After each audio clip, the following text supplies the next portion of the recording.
ចិត្តរស់នៅអ្នកឯងក្នុងភាពស្ងប់ស្ងាត់ប្រសើរជាងវង្វេងក្បែរមនុស្សដែលមិនយល់ចិត្តបើក្បែរគ្នាមានតែទឹកភ្នែកនិងការងងឹតគួរដល់ពេលពិតត្រូវរៀនដោះលែងឲ្យគ្នាឈប់បងសំពីឈប់បងកើតទោសានាំឲ្យចិត្តរីករលួយសាងបាបពីវេរីកាត់ចិត្តដើរចេញបាញ់ឈប់រឿងរ៉ាវខ្លោចផ្សា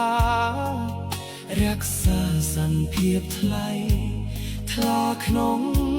ផ្លូវចិត្តរត់ទៅតាមព្រេងវាសនានៃផលកម្មលៀងខ្លួនកុំនៅបន្ត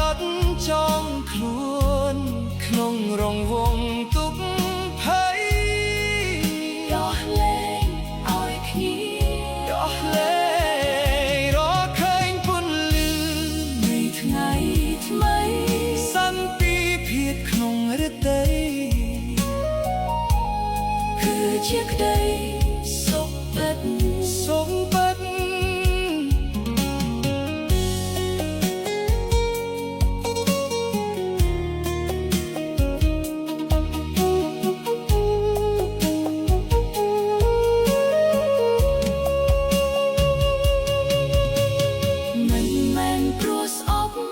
មិនមែនព្រោះចង់ឈ្នះចាញ់